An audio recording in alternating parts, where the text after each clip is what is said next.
So today we are reacting to the new David developments change everything. For you guys who don't know what's happened, right? A famous singer called David has allegedly been dating a minor who is around 12 years old, 12 to 13 years old, and they have been allegedly dating since he was around 10 or 11. Bearing in mind, this guy is over the age of 18 and is famous and has Discord group chats where he's known for talking to minors. And apparently, she's been found dead in his car, so things have gone crazy. You've probably already seen it on the internet, so let's not waste much time talking. Let's get into the video. And guys, please subscribe so I can give you guys daily content like this. Let's go.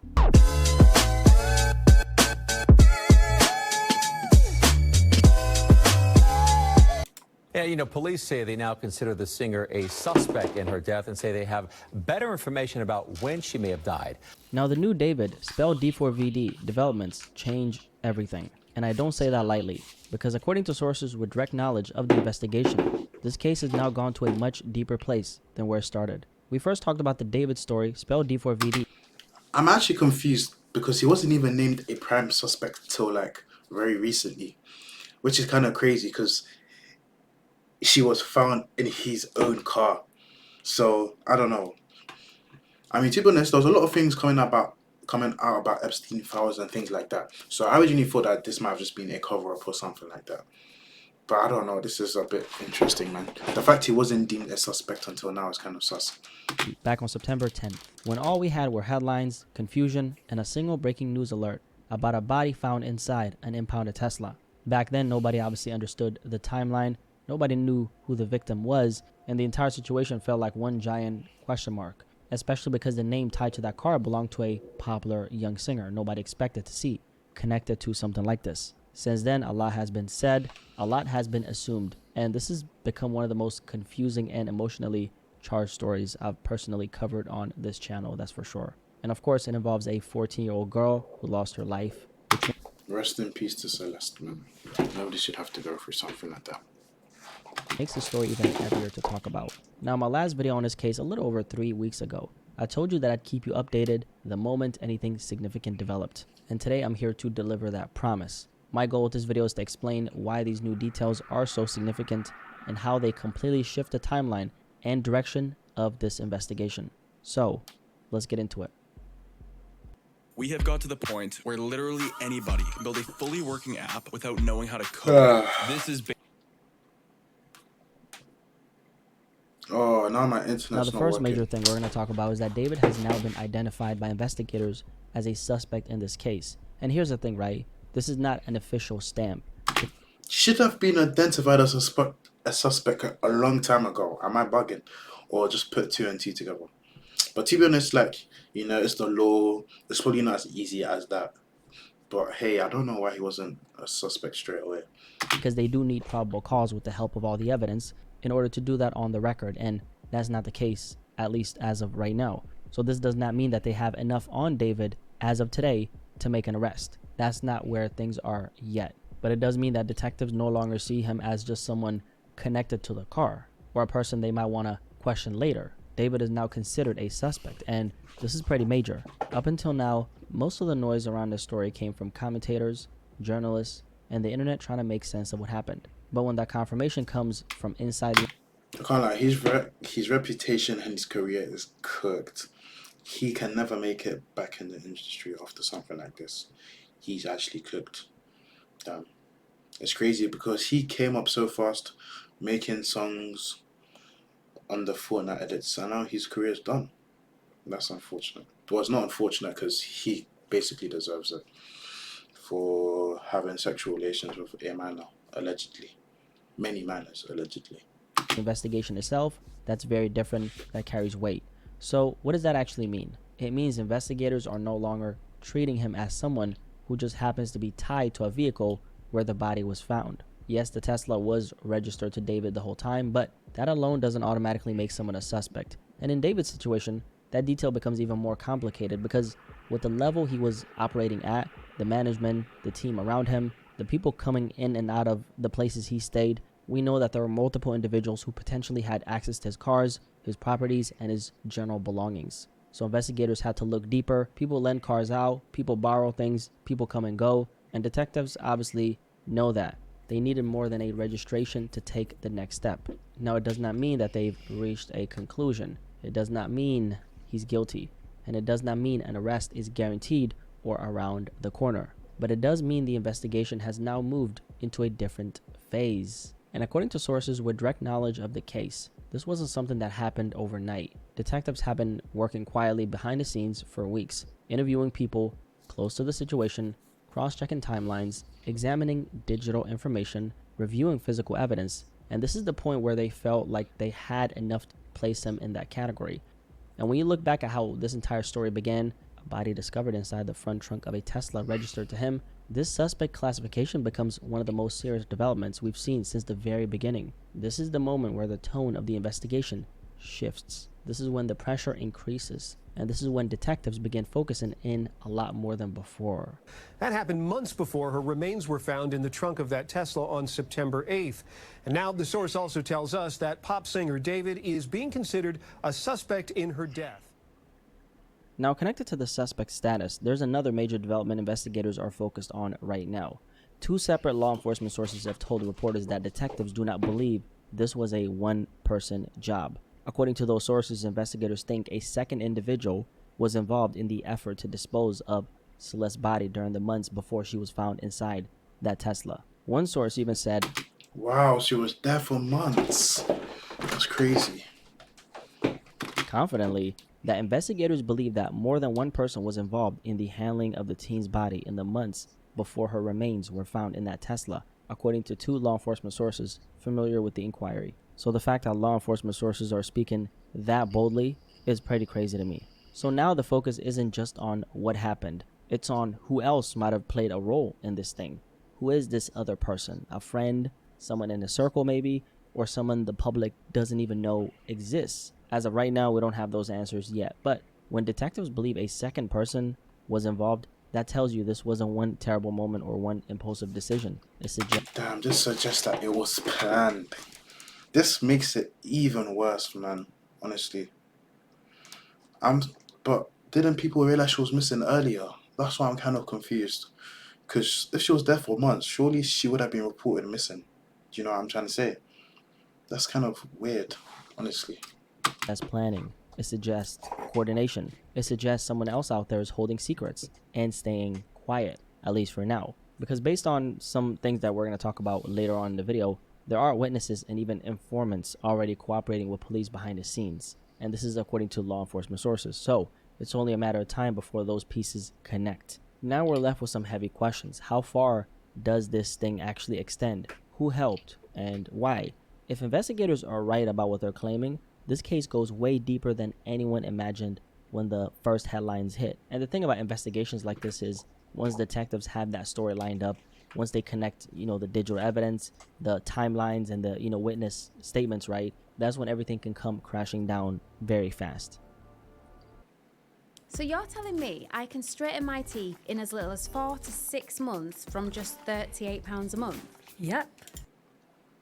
Now, on top of that, there's another major development investigators revealed. It's now been confirmed that David is not cooperating with law enforcement. When this story first broke back in September, every early report, every headline painted the picture that he was in fact cooperating. Oh, so guys were trying to make it seem like he was helping them to find what had happened. I see. And to be fair, it was extremely early in the process. Detectives had just discovered the body. They were still identifying the remains, and everyone was simply trying to figure out what had happened. And that was, at the end of the day, the information that was being revealed. So the story was that he had spoken with investigators in some capacity, and he was in fact cooperating. But now we're learning that this is not the case as of right now. According to a LAPD source with direct knowledge of the investigation, the same source who confirmed that he was a suspect, David has not been cooperating with detectives. This information was directly reported to NBC4 Investigates, and this completely shifts the tone of things, right? Because when someone stops cooperating, especially in a case as serious as this, it impacts how investigators move forward, how they gather information, and how they interpret the timeline. It doesn't automatically mean wrongdoing. It doesn't confirm guilt. I want to make that very clear. But But in the eyes of the investigators, non-cooperation from someone who is now officially labeled a suspect, that is very significant. And typically when someone steps back from cooperating with investigators, they start viewing that person differently, okay? It's very natural. Because in most cases, if someone is purely, let's say, a witness, they're willing to talk. In most cases, not all cases, but in a lot of cases, if they're just a witness, they're going to speak up, right? But in this case, when cooperation stops, detectives have to consider the possibility that the individual may be connected to the situation in a deeper way, which of course, we know that David was connected to this in some type of way the whole time. Now, here's what we don't know, okay? We don't know when David stopped cooperating. People stop cooperating for all kinds of reasons. Let's make that clear, okay? Sometimes it's legal advice. Sometimes it's fear of saying the wrong thing. Sometimes it's pressure, confusion, or simply not wanting to be involved any further.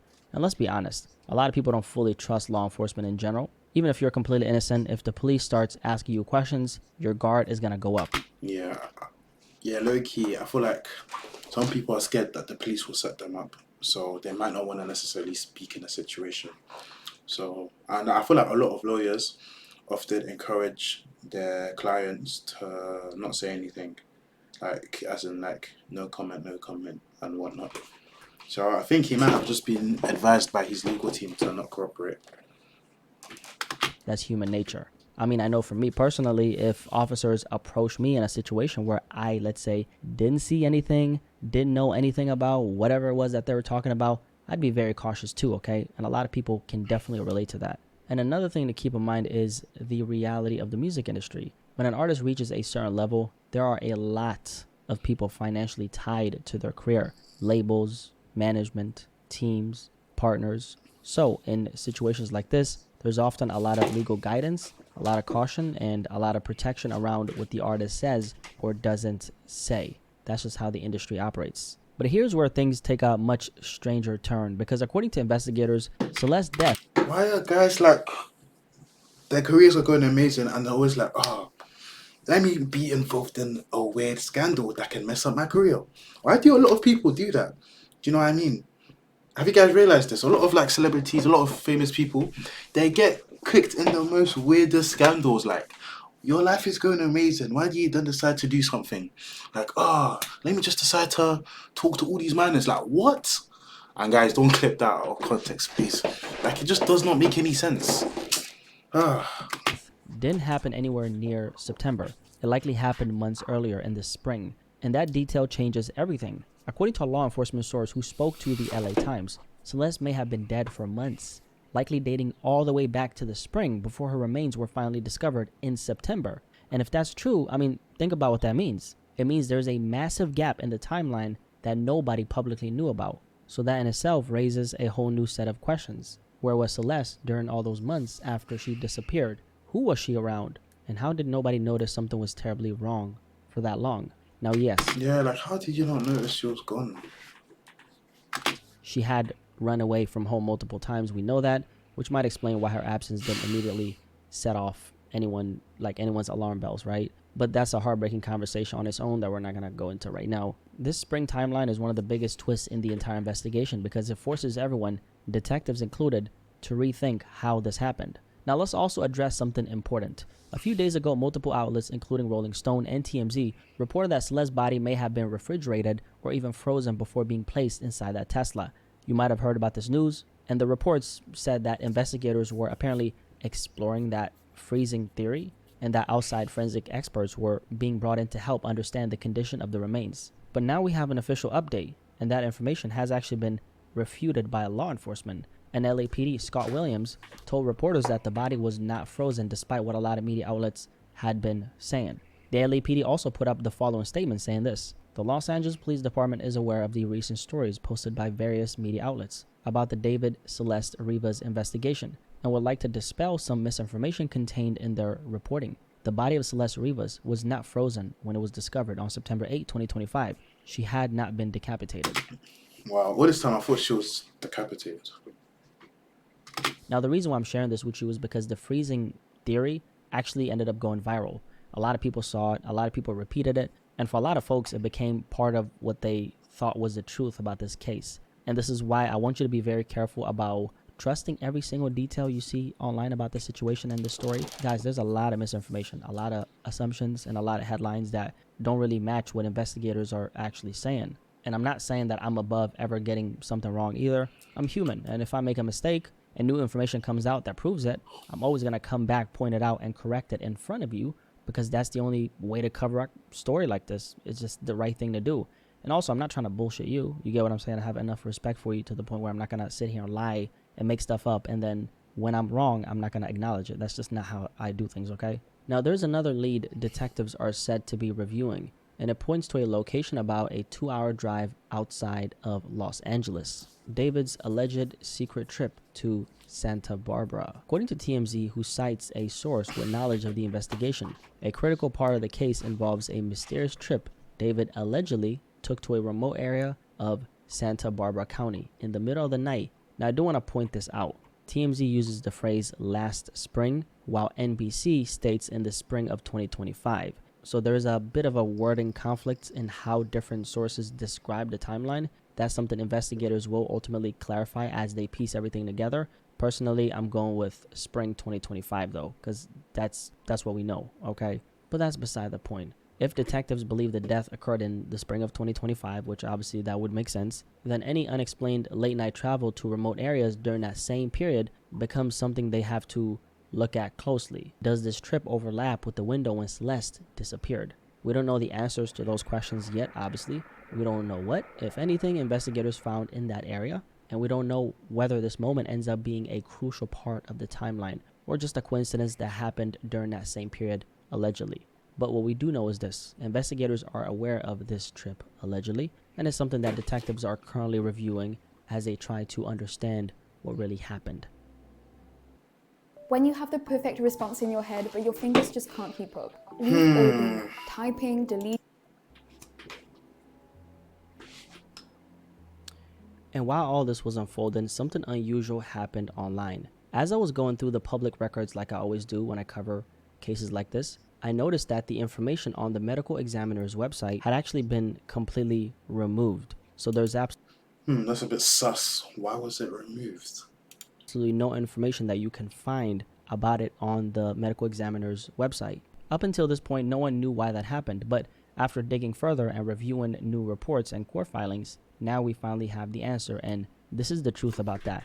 The LAPD went to a judge and successfully got a court order to seal everything about this, about this case right here, and specifically in relation to Celeste's autopsy. And when I say everything, I mean everything: cause of death, manner of death, autopsy results, physical evidence, the entire findings, completely locked away, at least for now. And the reasoning here gets even more intense. The detective behind this request, Detective Joshua Byers, a veteran from the Elite Robbery Homicide Division, he told the court that releasing these details could jeopardize the investigation, not just by showing what police already know, but by revealing witnesses and informants, interesting, who are actively helping detectives. Meaning there are people talking, there are people cooperating, and police believe their safety could be at risk if the truth comes out too early. So what looked like a random website update was actually law enforcement tightening their grip on the case. And the judge, his name is Craig Richmond, he agreed. He granted LAPD's request, sealing the entire file. The medical examiner's office literally had to stop releasing information to the public, every detail locked behind legal protection. Now, here's where it gets interesting, okay? Even the chief medical examiner himself, Dr. Ode Ukpu, who by the way is the first African American to ever lead that office since it was created back in 1850, he publicly pushed back against this decision, and this is what he said: "The practice of security holds is virtually unheard of in other counties and has not been proven to improve outcomes in the legal system. We are dedicated to serving our community with full transparency. However, the law precludes us from doing so." I feel like they're trying to cover up something, me personally. But I don't know what they're trying to cover up. Because I don't know how posting the autopsy and the medical reports is going to affect informants and people who are helping with the law. Do you know what I mean? I don't know how they correlate. So this feels like a bit dodgy to me. And I feel like they're potentially trying to cover up something. But guys, let me know what you think personally. While the court order remains in this case. And he actually denied LAPD's first attempt back in September 15th, about a week after this entire thing came out, right? saying they didn't provide enough justification. But now that justification has arrived and that hold is officially in place. And the LAPD, they're not really denying any of this, right? A captain from the department explained why, and this is what he said. Detectives need to receive the information before the public does, so nothing leaks that could compromise what they're building behind the scenes. Now, when police is fighting this hard to control information, it usually means they're closing in on something or someone they don't want to be tipped off too early, right? And that brings us to another revelation. In these very same court filings, for the first time ever, LAPD officially described this as an investigation into murder. Now, sure, we all assumed that from the beginning. I mean, a 14-year-old little girl found dismembered in a truck, in the front of a trunk, I should say. Of course, that's murder, like somebody did that to her, right? But this is the first time law enforcement themselves have put that exact word into the record, right? So they're not just describing this as a tragic death, and it's not an accidental situation or anything like that. It's officially a murder investigation. I think these developments are significant because of what they really communicate. This isn't just police gathering information anymore. This isn't a wait and see situation, that there are people they're actively building a case around and against, and that releasing the wrong detail to the public